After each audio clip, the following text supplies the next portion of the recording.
Hi, Dan Guerra here from VerEvMed. Welcome back. Today we're going to continue on our discussion that we've been more or less following for the last 3 or 4 lectures, and that's on aging.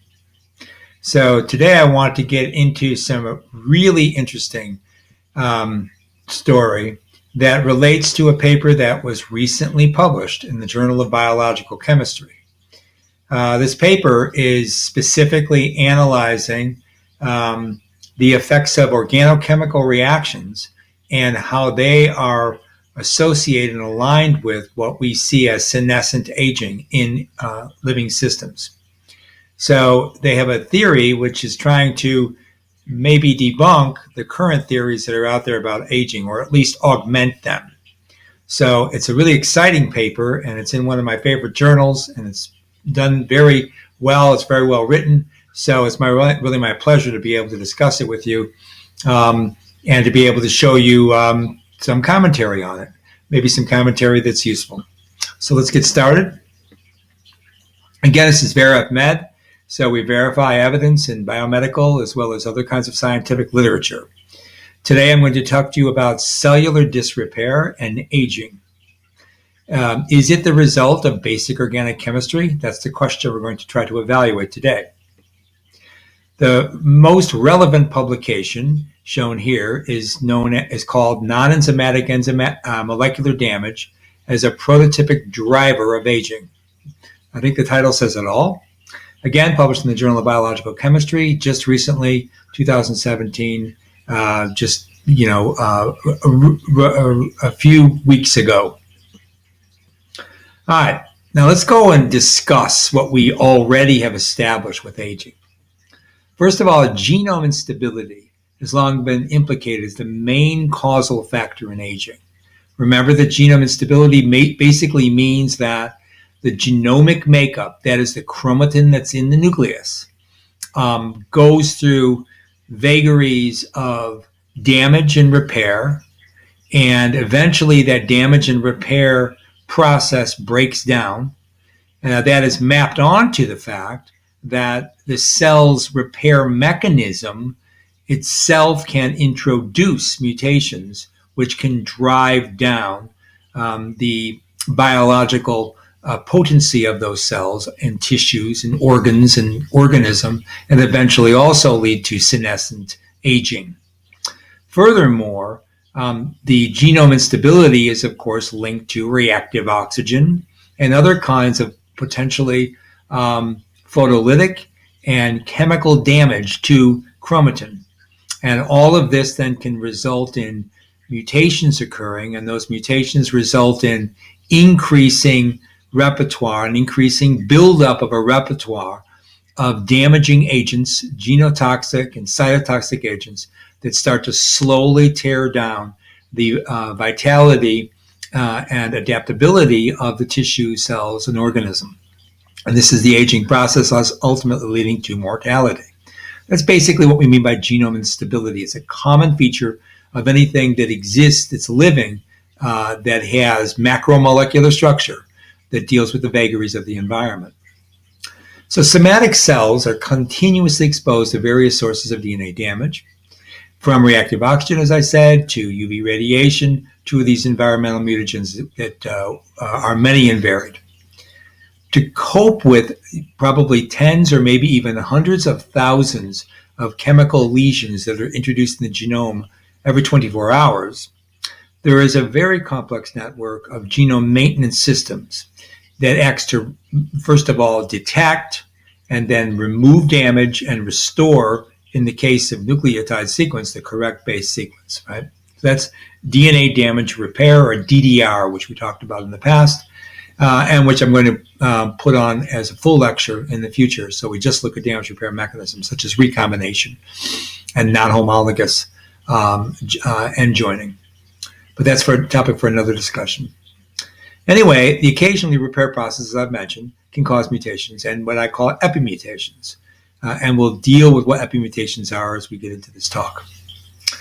Are the frequency of these mutations, this is a question, sufficient to cause the phenotypic effects generally associated with aging? That's a really typical question to say, because what are our controls. I mean, we can work with this in experimental animals. We can introduce mutations, either stochastically, that is relatively randomly, or we can do it to very specific genomic loci, and we can ask, does this seem to parallel the phenotypic demise of living systems that we call senescence?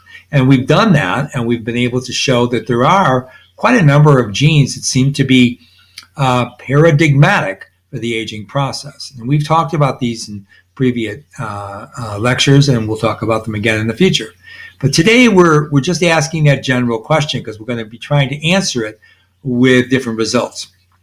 So you know that besides the damage and the repair and the slow demise of the organism, there's also the other dark side of simply living, and that is the fact that sometimes rather than getting autophagy or apoptosis, that is the specific kind of programmed cell death, the cells sometimes start to spontaneously divide, no longer under control of, say, endocrine or paracrine systems, no more control over checkpoint regulation during cell cycle, and this leads into cell proliferation, which can lead to neoplasia, and ultimately, of course, to the oncogenic events that lead to tumors.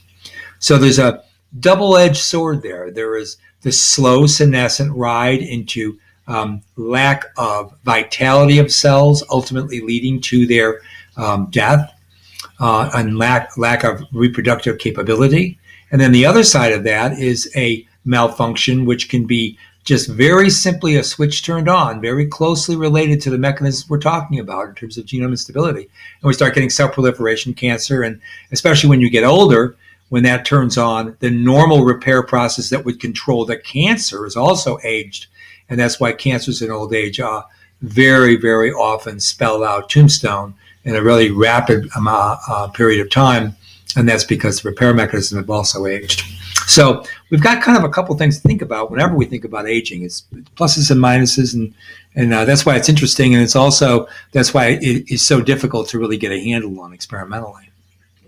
So genome instability is, by definition, the natural tendency of genomes to undergo alterations under normal physiological conditions. Of course, you can also get pathophysiological conditions, as we've just been sort of describing. So there are three general types of genome alterations. You get chemical damage to the DNA. You can get mutations, and these mutations include additions, deletions, or substitutions of bits of the genetic code. That means specific nucleotides within the nucleotide sequence. And you can also get what we call epimutations. Those are heritable changes in DNA, or even in just simply protein modification, which is an interesting idea, right?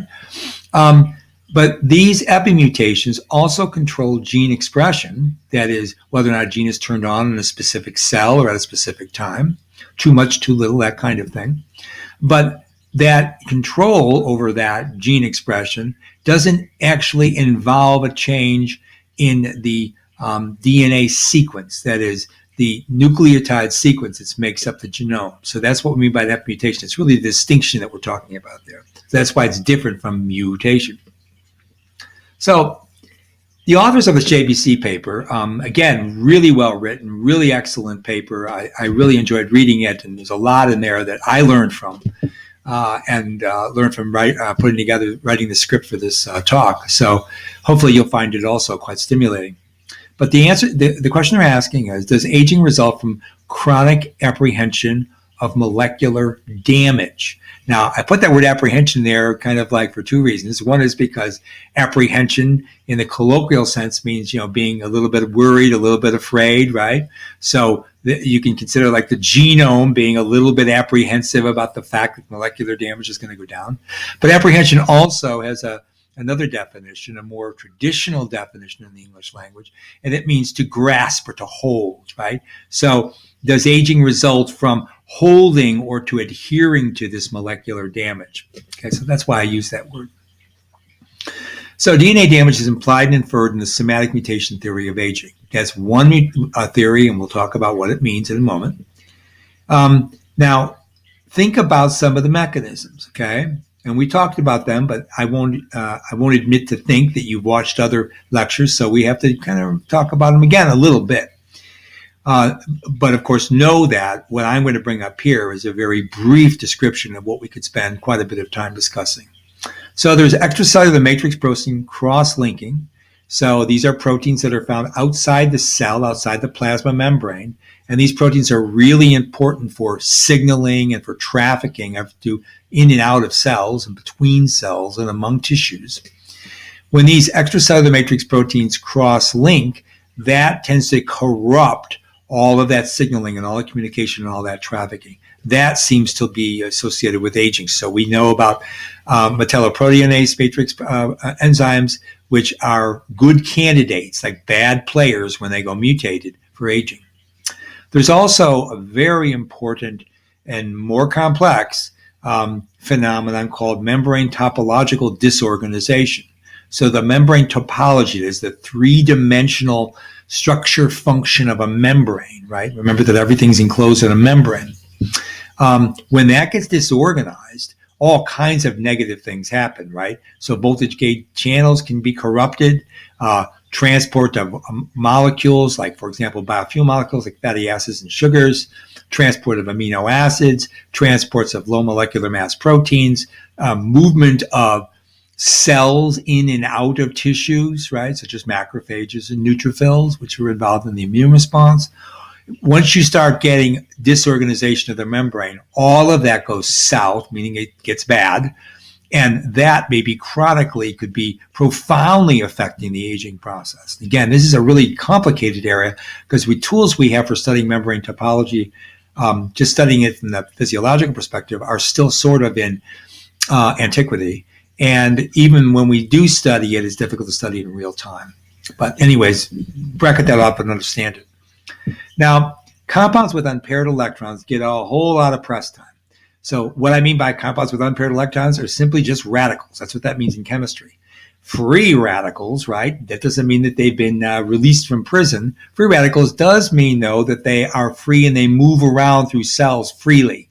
That means that they can move through membranes freely. That means that they can react freely with lots of other compounds, macromolecules in particular, like DNA, protein, and lipids. And when they do that, they can cause a lot of damage because they're trying to strip away, right? They're looking for an electron to pair up with. Now, these are collectively called ROS when they involve oxygen. So ROS is reactive oxygen species. Oxygen itself is a biradical gas when it's in its regular molecular form. And oxygen, therefore, is always seeking electrons. That's why oxygen is so darn reactive and why it's so useful in getting reduced when we try to make ATP by reducing something. In the aerobic systems, we reduce molecular oxygen all the way to water. And in so doing, make a whole lot of ATP in the process. So the ROS are spontaneously produced, also produced just by the vagaries of metabolism. And so that's a really important conduit of what we understand of the mechanisms of aging. And so you always see ROS being talked about. You've heard of antioxidants, which of course are going to be targeting ROS, right? Trying to reduce them. We know that ROS inflict a lot of macromolecular damage, and cumulatively, that cumulative process maybe results in what we call aging. So the older you get, the more this damage is occurring daily, weekly, monthly, yearly. After a while, the damage repair system gets slowed down, sluggish, and eventually you just get old and the repair can't keep up with the damage. Cells start to shut down, they senesce, then they start to apoptose and die. They can't reproduce, and the organism fails some other way, perhaps just organ failure or an entire shutdown of the vascular system or something like that when you get old. Okay, so there's also kind of like a conjoiner to that, and that's the spontaneous eruption of carbonyls. In fact, that's a good biomarker, but it's also considered a driver of aging. So carbonyls, remember, like aldehydes and ketones, are also highly reactive carbon centers. And these themselves can, because they're highly reactive, can induce mutations in macromolecules. So these aren't sensu stricto reactive oxygen. They're more or less what you want to call reactive carbon, right? And they spontaneously erupt, and particularly they can erupt because of heavy metals such as iron in solution can cause carbonyl eruption. In fact, can form quinones from alcohols, and when that happens, those quinones are even more reactive. And we'll see soon here how that can maybe lead to a pledge drive towards agreeing with the authors of this wonderful JBC paper. Okay, so those are some ideas, right? And they've been around for a long time. So here's our first important, meaningful slide. This is the recent JBC papers. This is a direct cut from there. And the argument they're using, they're saying that organic chemical reactions alone might suffice for all the damage and result in the aging phenotype. That's what they're arguing, okay? So they say that, for example, the Schiff space is shown here, an imine, right? An imine can form when you get an amine linking with a carbonyl, and that's what you're showing right here. Here's your carbonyl, and here is your amine group, right? So you're going to get an imine formed, right? And when that happens, right?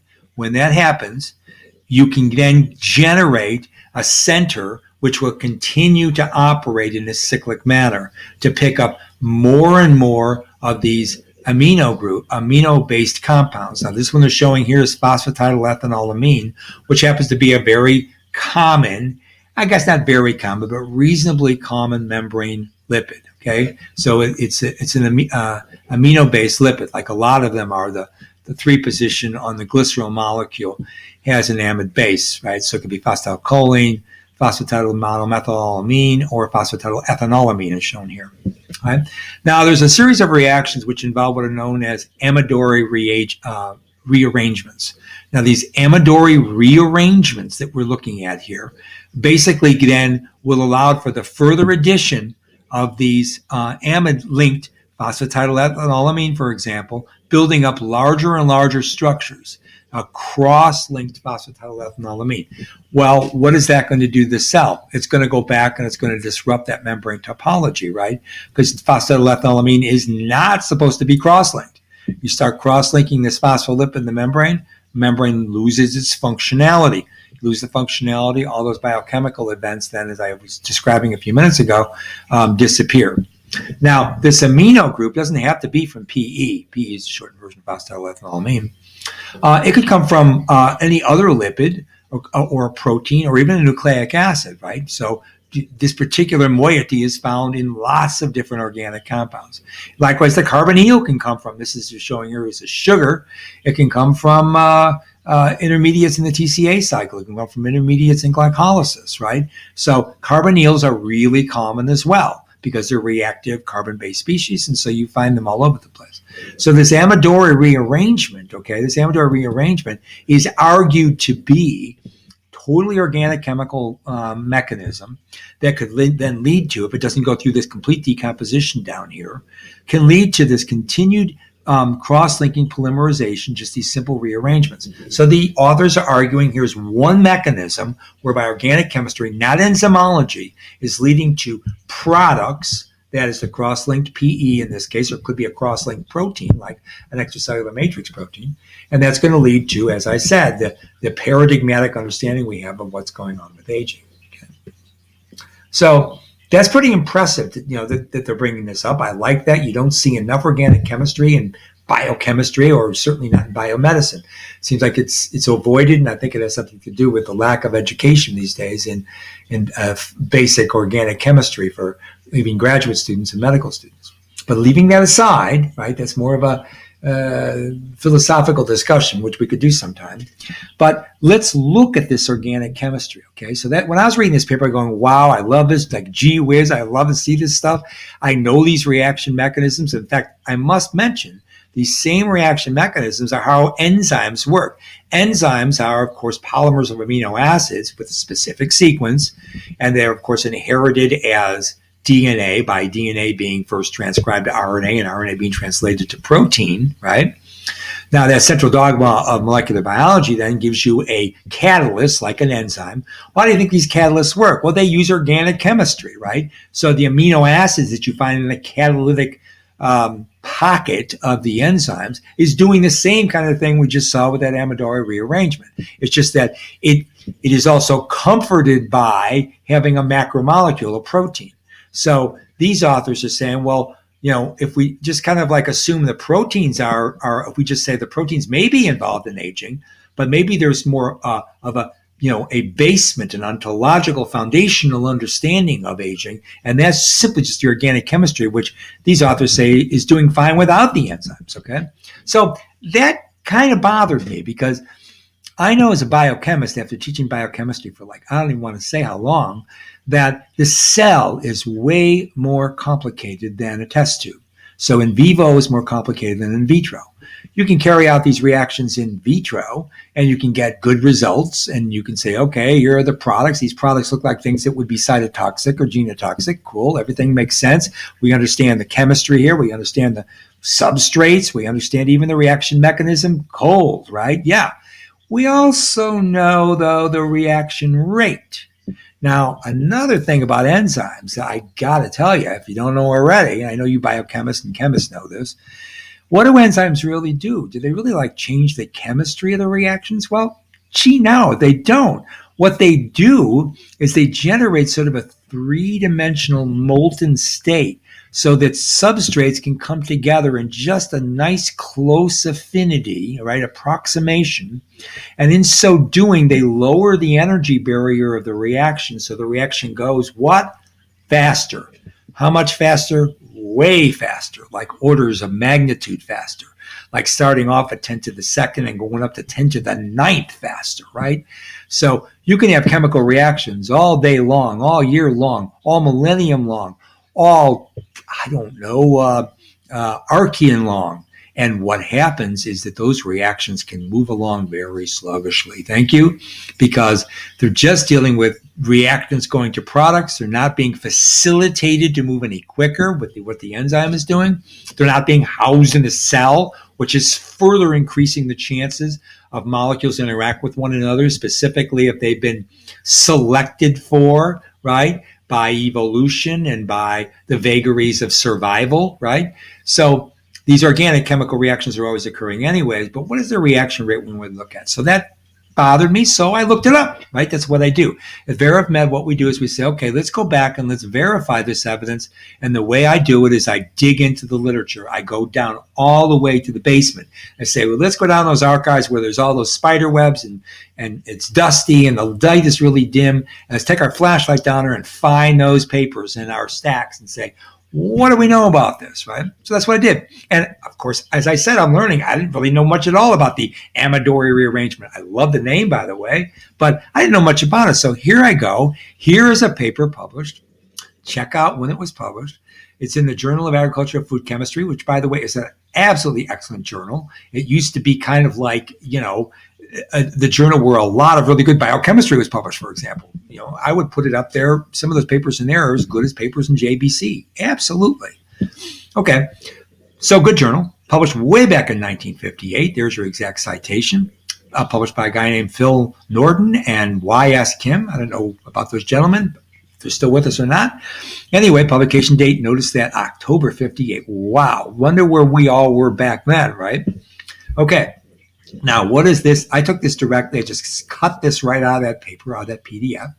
Now, these dots here represent, okay, so let's look at the axes. Got to look at your axes, right? Okay, the x-axis is time, good, but look at that, it's in minutes. Wow, right away. That's not fast. We normally talk about seconds or, microseconds for enzymatic reactions. Here we're looking at minutes. Okay. And then on the y-axis, they're just using absorbance, but they're using absorbance against standards. And this is kind of this classical bucket biochemistry. You've rigged up your spectrophotometer in such a way that you know that when you see increase in absorbance, that it's linked to the specific production of these compounds. Nowadays, we wouldn't do it like this, except maybe as a crude screen. Nowadays, what we'd be using, LCGC mass spec or mass spec, something like that, to actually account for the structural components of substrates and products. But that's okay. This is still solid work, right? Now, they even are really good. Like all these old papers are like this. They're just so elegant. They tell you what the Amadori reaction products are. So they're DGF, DAF, and DPHF. And you can see one deoxy, one glycino, one fructose, right? Just excellent. I love these compounds, right? Now, Back up here a little bit. Remember that this whole thing is talking about amino groups interacting or reacting, I should say, with carbonyls. Well, we already know like another really mainframe sort of reaction. We call that the Maillard reaction. And it's the same thing, right? It's like reducing sugars like glucose, right? So glucose, remember, is an aldose, so it has an aldehyde, right? So that's a carbonyl. It reacts with amino acids. And when that happens, like post-harvest, okay, like after you collect, say, potatoes, and especially like if you take a potato and you cut into it, it turns brown, or you cut into an apple, it turns brown like fast like that. That's the Maillard reaction. And you're looking at oxidation products. They're called browning oxidation products. And those are what you see here in these dark figures. Those are your classic Maillard products, and they're all down here. See that they're much more sluggish. They don't increase as much over a long period of time, like hours, right, after the reaction is set up. But look, wow, the Amadori rearrangement products, they come up a lot quicker. But still, take a look at this reaction rate. It's not too impressive. Looks like the reaction proceeds doubling. We talk about doubling, right? About every 30 minutes. Wow. That is way slow to be meaningful in biological settings when competing reactions are all over the place, competing reactions like with enzymes. So I'm not that impressed with this, okay? Now, I realize this is an in vitro experiment. You set it up so you're doing time courses like, 0 time, 5 minutes, 10 minutes, 20 minutes. I know this is how it's done because I've done it ad nauseum at the bench over my lifetime. Still in all, these reaction rates are really not very impressive, okay? That's the point I'm trying to emphasize here by digging way into this really cool paper. I love digging into old papers. They make me think like I'm mining some like gems, right, from deep in the earth. All right, so let's take a look at this paper, a direct quote, in fact. Indeed, a direct quote from the paper below suggests that the Amadori is not a straightforward reaction. So now the plot is even getting a little bit thicker here, right? I love the fact that these guys are observing this and tell you this, right? Rather, okay, this is me writing, the red's me writing, but rather goes through various reaction intermediates that could greatly disrupt spontaneity, and therefore the biological significance of this reaction is in question from my perspective. That is this organic chemical reaction without enzymes. Okay, so that's me saying it puts that in perspective. So here's the quote. An inspection of the Browning curves, figure 1, which you just saw, will show that they are definitely not first order. In fact, they are S-shaped, indicating that the Amadori rearrangement products were converted first to non-colored products, because remember that absorbance, that's what it's looking at, okay? Spectrophotometer is picking up on absorbance of light, so the colored products, the ones we just looked at. Also, the curves tend toward different plateaus, suggesting non-colored stable products may be formed as well. So they're saying they don't really know what intermediates are in that reaction. Now, I know as a biochemist, that's really sloppy in the cell. If you got a lot of reaction intermediates and they build up, and we know they build up because they're making those plateaus, right? When you're doing a straight up plot, when you're doing a reaction kinetic, like the last graph showed you, that means that those things can react. So if they're reacting, it doesn't mean you're ever even going to make that Amadori cross-link product that they showed you in that first diagram, right? Doesn't mean it's going to be happening at any kind of meaningful level, event-wise, in the cell. So would that then contribute to aging? Well, gosh, I'm getting a little bit skeptical here. I still like everything. I'm still agreeing with what they're doing here, but I'm getting skeptical about whether or not this could be a major contributor to aging. I'm still, I'm on the fence, of course, about this because I don't like to make decisions until I really ruminate, think about it for a long time, okay? And then they go on to say, thus, other contributing mechanisms can't be ruled out. So they're saying maybe even other mechanisms besides the Amadori rearrangement. So you see, there's a lot of other things that can go on here. And as a biochemist, I know that too. And so do you guys, you organic chemists and biochemists know that. And people that are physicians and folks that don't have a chemical background, I think you can appreciate the fact that all of that reactive chemistry and all of those different side chains, there's a lot of things that could happen that if you don't look at it, you only use a myopic sort of lens, then you might think that all you're making is that cross-linked phosphoethylethylamine, but actually you can make a lot of other things. That's what they're saying right there in 1958. Wow. Okay, proceeding along because we want to hurry here. Want to hurry because, why? I want to make dinner. Anyways, let's look at the second reaction mechanism argued by this elegant JBC paper, to represent organic chemical reactions not facilitated by enzymes, remember that's what we're talking about, could be the true culprit in senescence. Remember, senescence is our cool right word for aging, right? Because aging has to do with getting older, and that we want to remove our definition from saying just old things get aged. Babies age, right? And that means they senesce, cell senesce. We don't want to think about old age. So, in order to understand the second thing, I had to go back and I had to do some medical biology, which is also really cool for me because I love to study it and I love to learn from it. So they're looking at, or there's a way to look at these results by examining what happens in diabetic retinopathies. Okay. So there is a focal dilation. Dilation means widening, right? Of retinal microcapillaries. And it is a comorbidity in diabetes, particularly type 2, but you can see it sometimes in type 1. It's also a comorbidity in a lot of other metabolic diseases, right? Obesity can give you this, right? Even without frank diabetes. Anyway, it's a comorbidity in diabetes associated with ophthalmic vein obstruction, such as what is known as a thrombotic purpura, okay? That's what they're known as. Now, they can be anywhere. These thrombotic purpura can be anywhere. They don't have to be in the retina, right? They can be anywhere in the body, liver, heart, lungs, brain, okay? Yeah. All right.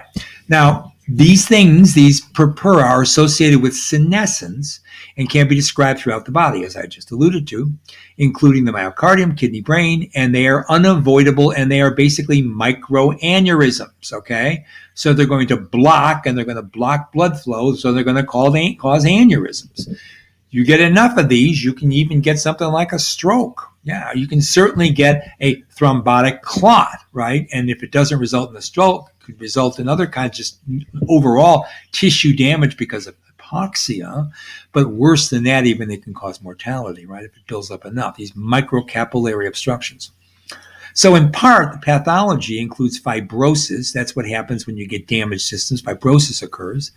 And you also get advanced apoptosis, which of course means the cells die. They kill themselves, right? Because they're so messed up, they go through programmed cell death and they die. So when that happens in neural tissues, that's really bad news. And in fact, a lot of neural disease, some of them congenital, some of them acquired, many actually acquired, really a lot of them idiopathic, and so we don't know what causes them, result in this sort of neural degeneration. And we find in some of these tissues, this compound known as lipofuscin. So let's talk about lipofuscin for a minute, okay? So in order to talk about lipofuscin, I had to dig into it, add another paper, and here it is. I look at this journal quite a bit. I like it. It's very descriptive, and it's got really good, seasoned researchers working in there because you can see they have a good, solid publication record. Not only that, they have really good evidence-based science in there. So if you ever want to look at good biomedical research and you want to look at something associated with tissue damage and degeneration, a journal that you can do worse than is Free Radical Biology and Medicine. So this is a paper that came out, 15 years ago? Doesn't seem that long ago, but when I think about it, I guess it's a while. Doesn't matter, right? We looked at the 58 paper, nothing wrong with that. So what is lipofuscin? It's an intralysosomal cross-linked brown pigmented organic lipoproteinaceous polymer. And it's formed via iron-catalyzed oxidation. Now, iron, free iron, you don't get much of that in cells, and that's because iron can exist in a couple of oxidation states. Ferric, Fe3+, ferrous, Fe2+. And just that simple one-step oxidation reduction can wreak havoc on biological systems. So iron is usually bound to proteins. Okay, that's usually where it's at. So when it's that, in that sense, it doesn't react as much as free iron does. So free iron in the cell is not a common commodity, okay? Anyway, lipofuscin, then, you find it inside the lysosomes. Now, lysosomes are digestive organelles. So what are you going to find in lysosomes? Digesting protein, digesting lipids, even digesting carbohydrates, even nucleic acids are going to be in lysosomes. Pieces and fragments of viruses, pieces and fragments of intracellular bacteria, all kinds of things get packaged in the lysosome, especially when they fuse with phagosomes. So phagolysosome is how you degrade. Okay, all right. So lipofuscin accumulation occurs often in post-mitotic cells that have stopped dividing. So that's also a key feature there, right? That's also a key feature. So where you get more lipofuscin is in 40% ambient oxygen. So at 40% ambient oxygen, a lot of molecular oxygen around, or when you have a lot of iron around, you're going to get a lot of lipofuscin. Okay, so how does that work? Well, that's something we have to deal with here. Now, the other side of the coin is you have hypoxia, low levels of oxygen. You have antioxidants, such as natural antioxidants like NADPH and glutathione, right? Two naturally occurring antioxidants. Then you're not going to get as much lipofuscin. So lipofuscin is favored when you have iron or oxygen. It's disfavored when you have low levels of iron, such as when you chelate. That's what chelation is. You block the accumulation. So these are just important things to understand. So lipofuscin acts as a fluorochrome, and that means it absorbs light. And when that happens, it promotes age-related macular degeneration. And that's what you see also in aging, right? So when the eye starts to go through macular degeneration, it's because lipofuscin builds up there in those microcapillaries, right? So that is why we know about it, because we know from patho-ophthalmic research, right? We also know it because it shows up in diabetes. So this compound's been well established, well described for quite a while. So it's also fluorochrome. Okay. Sidebar there, but you need to know why. So once it absorbs light, you just accelerate this process, okay? It makes it worse, right? And you'll see why in a moment. So lipofuscin-associated iron, that is iron that's associated with this conglomeration of lipid and protein, sensitizes the very lysosomes that you find it in to further oxidative stress, and then that induces the cell to go through programmed cell death or apoptosis. So lipofuscin is a bad player. Its accumulation corrupts recycling of cellular components, which would normally be, remaking amino acids, maybe recycling fatty acids, recycling backbones of phospholipids, this sort of business. You're not getting that here. You're getting this amorphous polymer forming in the lysosome, which is a bad thing, right? The lysosome is going to rupture and it's going to release it, and you're going to get all this oxidative stress, so that's bad. So what is lipofuscin in terms of its composition? It's variable, 30 to 70% protein, anywhere between 20 to 50% lipid. The protein, again, is quite variable. It could be anything. It could be peptide fragments, for example. But the lipid we do know a little bit more about is primarily triacylglycerol, free fatty acid, and phospholipids, and also the prenolipid dolichol. Okay, so those are the major players you find in lipofuscin. So here's lipofuscin formation. It's linked to free radical theory of aging, where Ross induced chronic macromolecular damage. So people talk about it, like I just said. You think about oxygen, molecular oxygen, radicals, right? You think about reactive oxygen. You think about pulling away electrons, and that's going to induce this process. Now, let me show you how they described it in the JPC paper. The alternative explanation involves amino groups. Again, they're using a membrane lipid, another reason why I find this paper absolutely fascinating, because I like membrane lipids. Of course, I'm a lipid biochemist. I always like seeing lipids, even when they're made in those rather ugly, truncated structural formula like this. It's all right. Still, I know what it is, and so do you. So what they say is that the amino group from membrane lipids like PE will react in the eye, in the retina, with a compound that is an aldehyde that's important in the molecular aspects of vision. That's called all-trans retinal. Retinal, that AL means it's an aldehyde, okay? So it's going to react, and it's going to go through something called a sigmatropic rearrangement, and you're going to get this bond formed here. You see, you got this bond formed between this aldehyde from retinal and from this amino group nitrogen, okay, from the PE, the membrane lipid. Now, what they say is that you can get continual carbonyl additions, be it a Michael addition reaction. These are typical classical organic chemical reactions. And now you're starting to build up again a polymer, right? Then you get an intramolecular, what's called the manic reaction. I absolutely love the name of that one too, like manic depression, right? Only it's not spelled the same way, of course, but I still love the name of that. So from Michael addition to manic reaction, plus it's intramolecular, and I love intramolecular rearrangements. You start getting this kind of structure here when you move these double bonds over like here, and you get this intramolecular rearrangement that you see. Then you can once again react with more phosphatidylethanolamine and with a new retinol dimer, and on you go to make lipofuscin.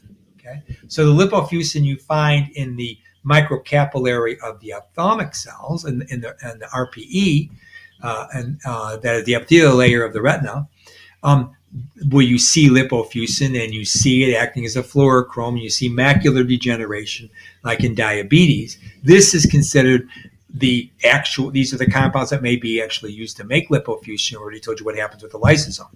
So they're saying it's all chemistry. There's no enzymology here. You got Sigmatropic rearrangement, we just described, the Michael addition, the intermolecular manic reaction, which is so cool, then finally just continuing on to make that polymer. Now, those reactions would be favored in an iron-rich environment. In fact, you have to have an iron-rich environment, okay? You have to be able to generate, you have to erupt those carbonyls, right? You have to make those carbonyl structures, and you have to do that from carbon centers that aren't normally in that oxidation state. So the rate of formation via sigmatropic rearrangements, which, okay, here we're going to define it, where a sigma bonded atom flanked with pi electron system shift location, thus generating a frank pi bond reorganization. Okay, so you're changing from sigma to pi bonds. Pi bonds are going to be more reactive, okay, far more reactive. Now that whole system, sigmatropic rearrangement, is notoriously slow if iron-based catalyst is diluted or removed. Okay, now where did I get that information? Okay, well, look down here. Here's another paper I dug out. Iron 2, that's Fe2, catalyzed sulfimidation and 2,3 sigmatropic rearrangement. Now looking at a propargyl sulfide with tert-butoxycarbonyl azide. Okay, it's different compounds of what we're talking about. Doesn't matter. This is organic chemistry. You get to play with what you want to in the test tube, right? But that's what they're saying. This is where this work is coming from. So they find out that if they don't have enough iron in vitro, if they can't keep on adding it back, if it gets diluted or removed, the whole sigmatropic rearrangement shuts down, which means that whole sequence of beautiful, elegant events that they showed for making lipofuscin in the retina would be slow unless you had a lot of rich source of free Fe2. Well, as I mentioned, you're not going to get a lot of free Fe2. That's not just going to cause this really cool sigmatropic rearrangement. You're going to just kill things, right? You're just going to make so much reactive oxygen because of Haber-Weiss reactions, which you're going to see in a moment here. Making superoxide, making hydroxyl anion, hydroxyl radical. You would just kill things. And so if that was going on at a high rate, if you had enough free iron around, you wouldn't even have living systems. Everything would just be inorganic. There wouldn't be any life at all in the presence of oxygen. So that's not happening, right? So iron, as I said, is usually bound up. So the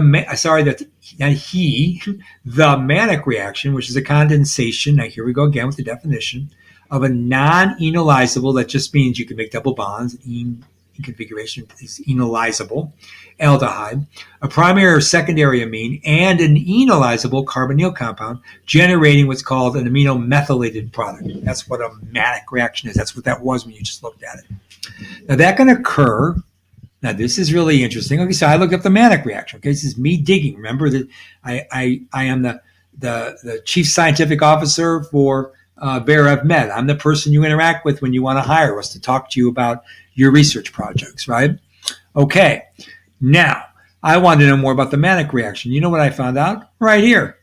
In a paper in Science Reporter 2012, published just, 5 years ago, they say that there are side reactions of proteases, so a completely non-enzymatic reaction and not necessarily suggested in lysosomes where proteases are abundant. Okay, so what am I saying there?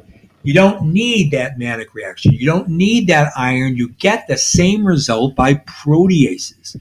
So you might say, well, what about proteases? Are they going to be in the lysosome? Well, I just told you that's where they are, right? They're in the phagolysosome. Proteases are there destroying proteins. That's their job. That's where they're supposed to be. That's their residence. That's their address, right? They're always big time in things like lysosomes, right? Or in plants like in vacuoles. So, holy cow, again, this is sort of like shooting a couple holes in their argument, because they're saying organic chemistry is doing aging. I'm trying to back it up. I'm saying, okay, I want to know about these organic reactions. I want to know about the rate constants. I want to know about the reactivity, where the carbonyls come from. I want to know whether or not you need any catalysts, like iron is the catalyst here, right? Lo and behold, you start thinking about iron, the biology of iron. You know there's not a lot of it free.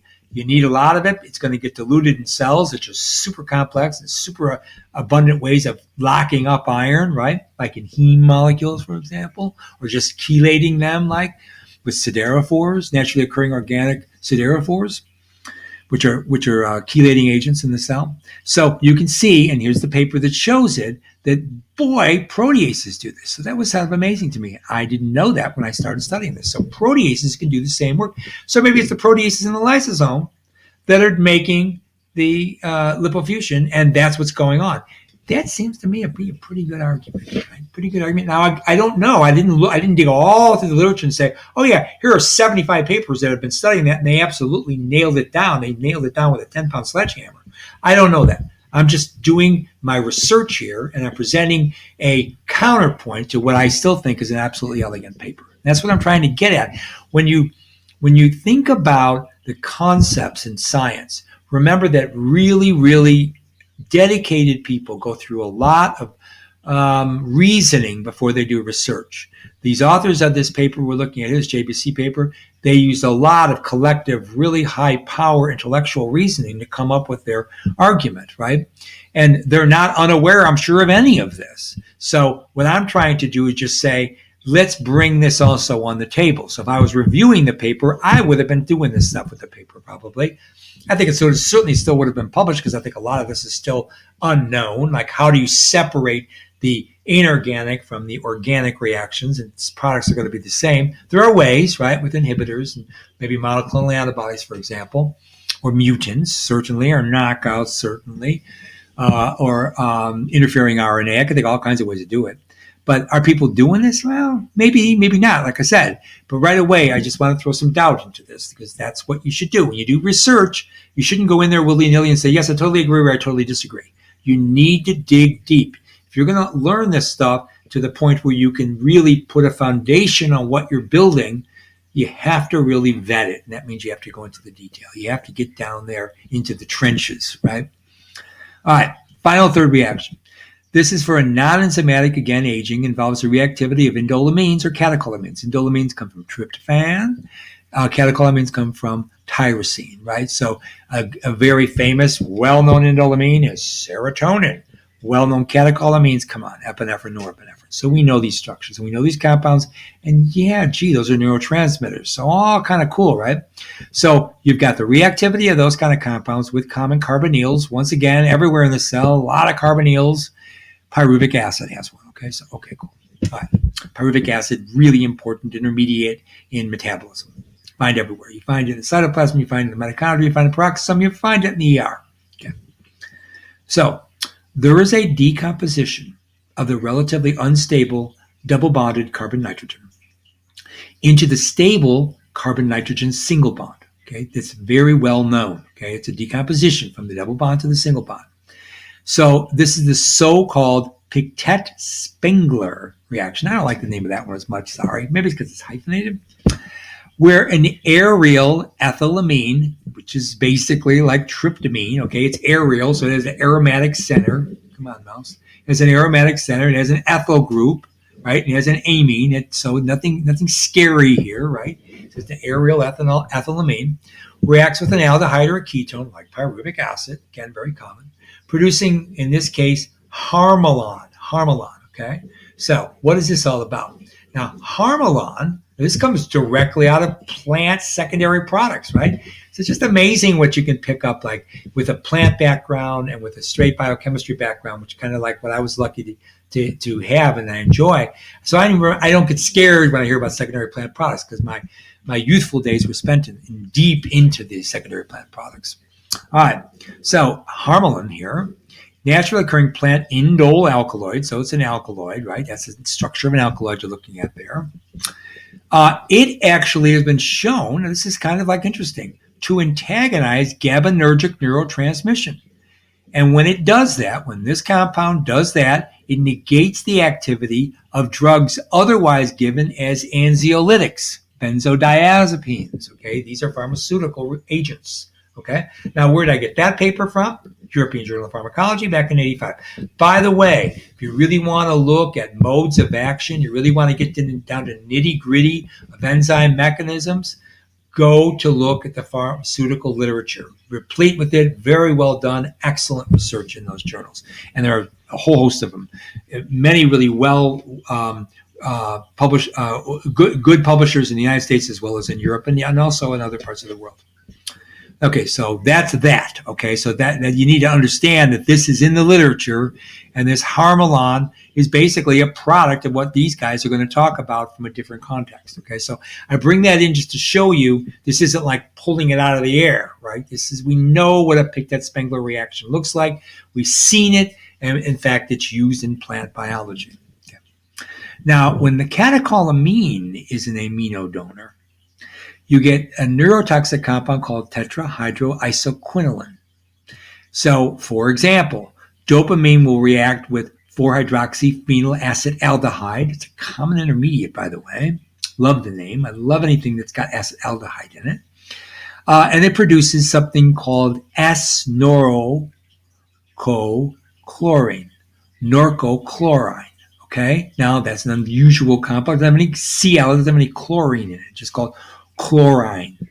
Now, the Pic Tet Spangler reaction generates a racemic mixture of norcochlorine, but of course, an enzyme catalyzed reaction is only going to produce one of those isomers, and it's going to produce the S isomer, S-norcochlorine. Now, what did I just look up here? The one that gives you the neurotoxic tetrahydroisoquinoline from reacting with dopamine and the hydroxyphenylacetaldehyde is the S configuration. So remember, in organic chemistry, you get racemic mixtures, right? So another thing about enzymes is it gives you absolute racemic structures, right? It doesn't give you both forms. It only gives you one isomer. Because it is a three-dimensional structure, it only gives you one structure back. That's how enzymes work, right? They create a three-dimensional pocket. It's the catalytic site, right? So that's absolutely fundamentally important to understand. In organic chemistry, you make the racemer, and half of what you make is not biologically active. Totally not biologically active. And that's exactly what you're seeing here. That's why I dug that paper out. But that's certainly not an uncommon observation or understanding. We know this, right, as biochemists. So now there's your reaction. Indeed, there are imine reductases. So then you say, okay, so is there a way to make this without organic chemistry in the cell? So then I went to the literature. I didn't dig very far, and I found this in organic letters. So, wow, it's in the organic chemistry literature, not in the biochemistry literature. Okay.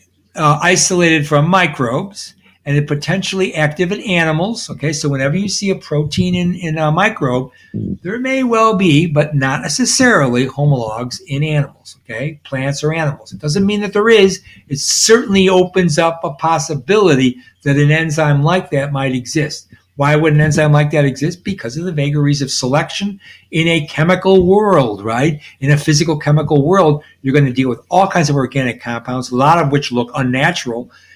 Over the 4 billion years of evolution, those compounds have been generated spontaneously.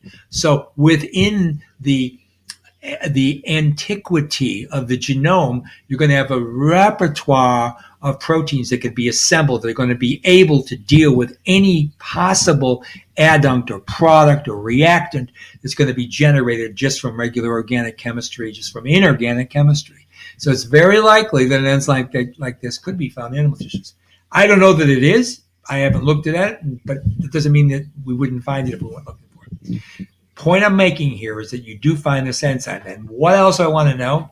It's at a rate 1,000 times 1 times 10 to the third, than the non-enzymatic catalysis. So here we go, this Pic Tet Spangler reaction, which looks beautiful. It looks like we can make these compounds, right? And these are, if you're using a catecholamine, you can make these compounds like norcochlorine, right, which is very neurotoxic. That's not what this is. It's just showing you the harmaline synthesis. But it's the same pathway, same mechanism.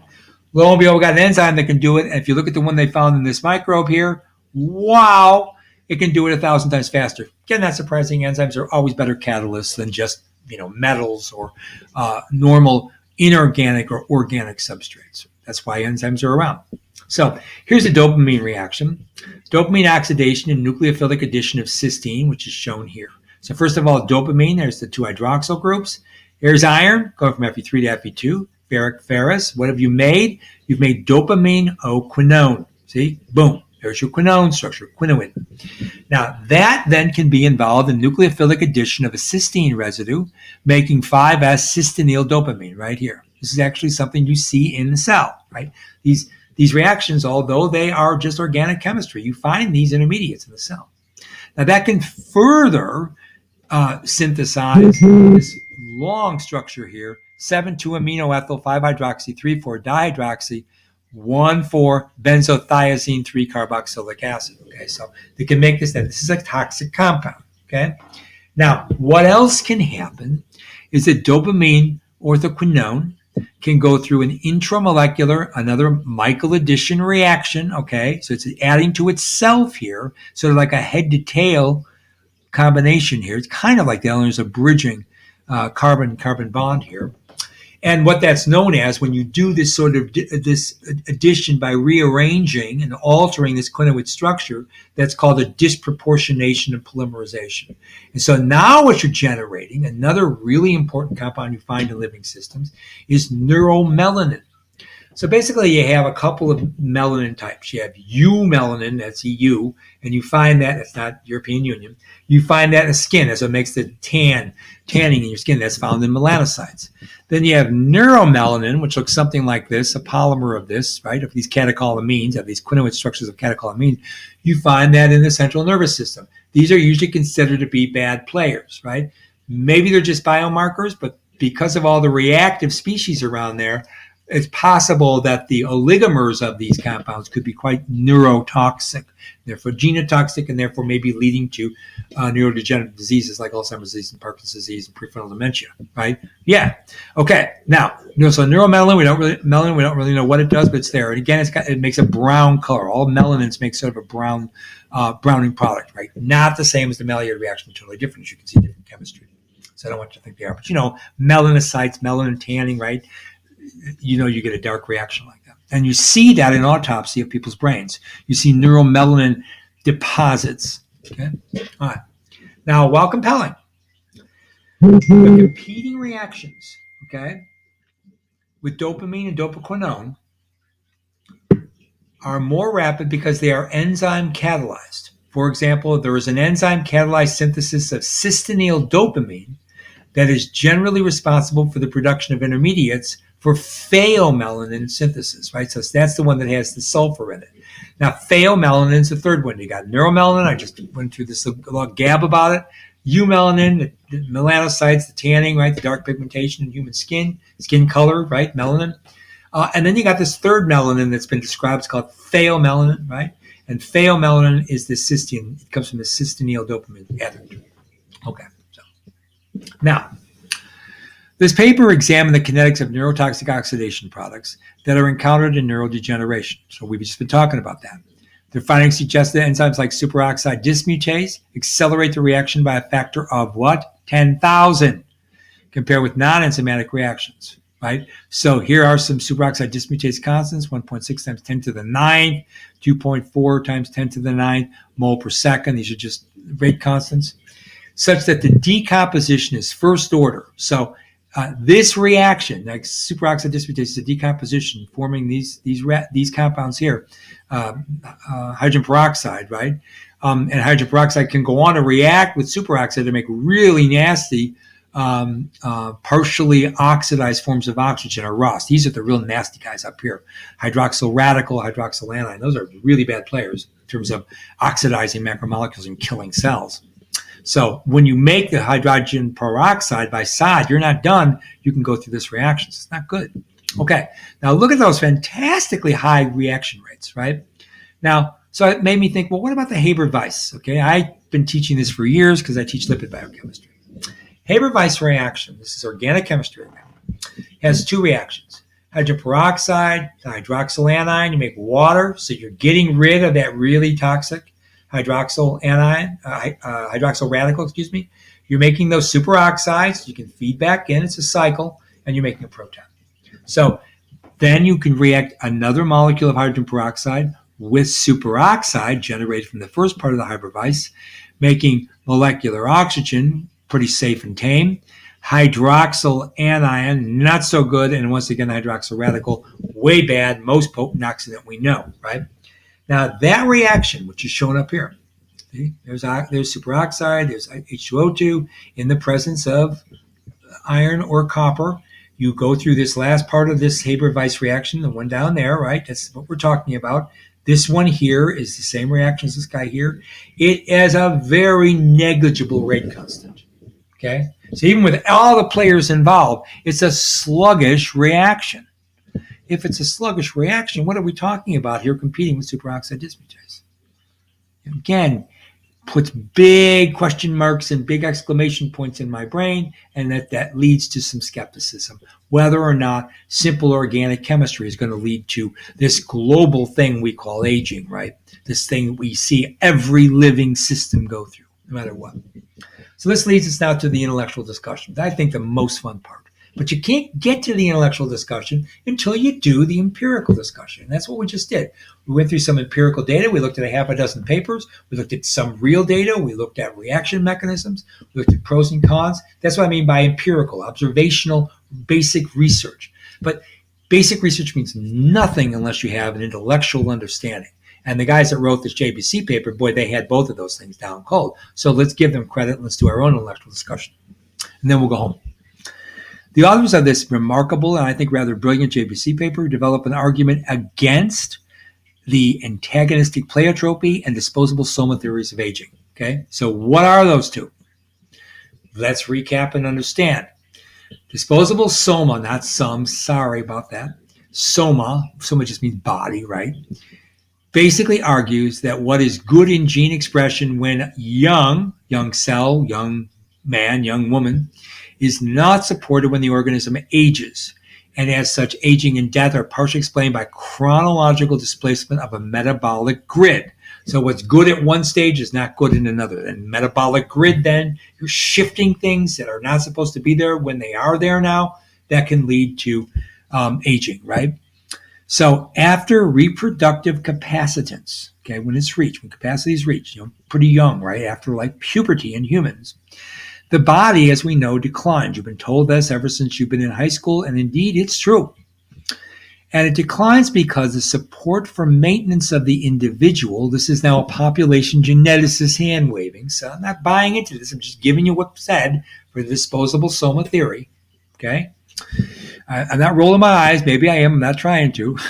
Is no longer necessary for species progression, right? So maybe it's a built-in adaptation. Maybe that whatever was going on in terms of genome expression, genome arrangement, chromatin remodeling during early stages of development, once all the way up to puberty, spending a lot of time to get that organism to be pubescent and therefore to be reproductively competent.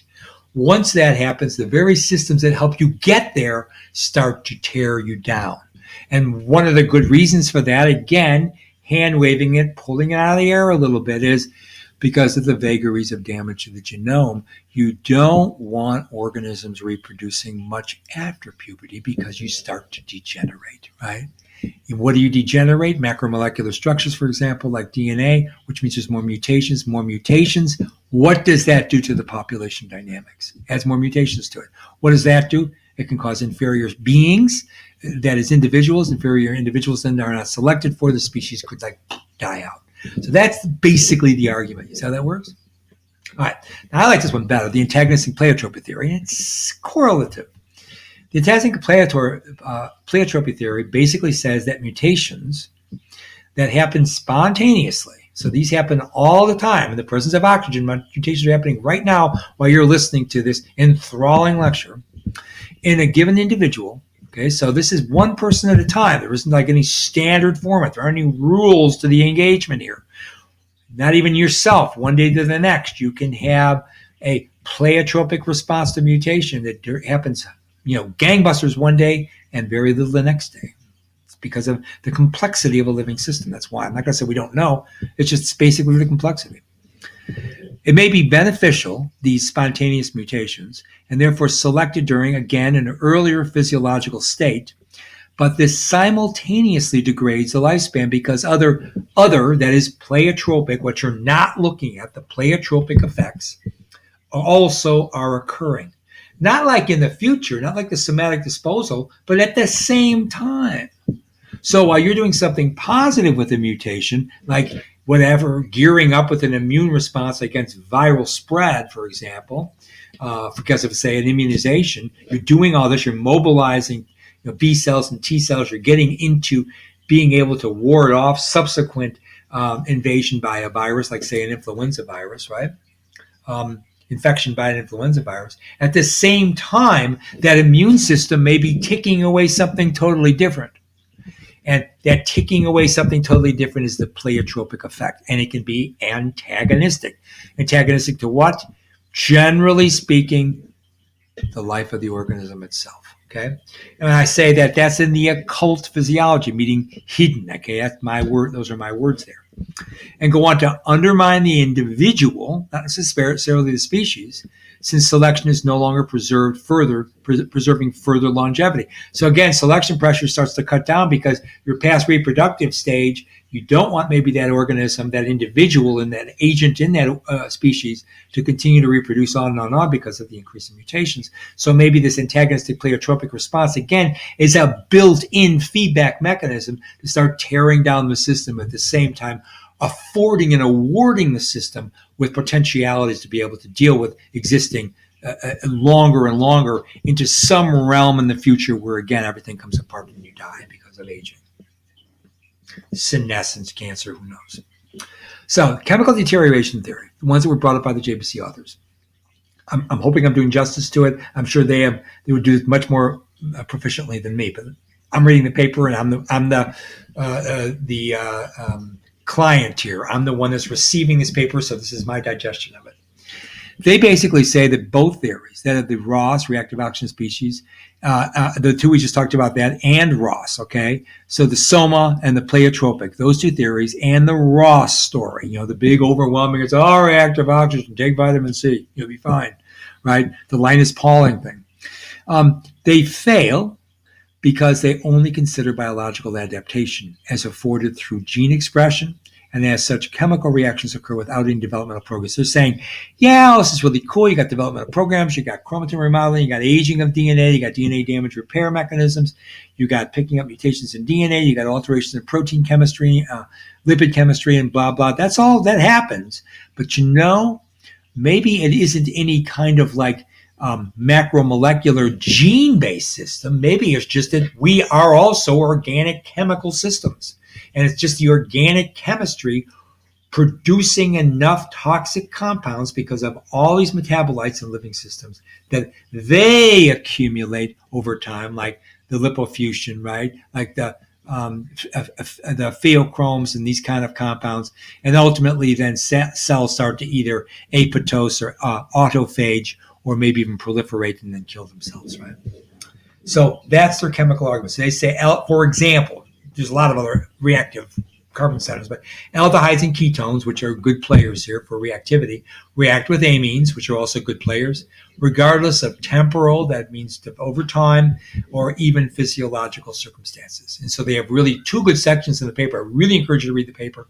One is on the evolutionary impact of their theory, and the other is on the physiological impact. And believe me, it's very well written. There's a lot there that I'm not covering. So my summary observation is authors bring a refreshing and seriously chemical perspective on a biological process that is senescent aging, and their chemical deterioration argument seems somewhat supported by their examples and their reasoning.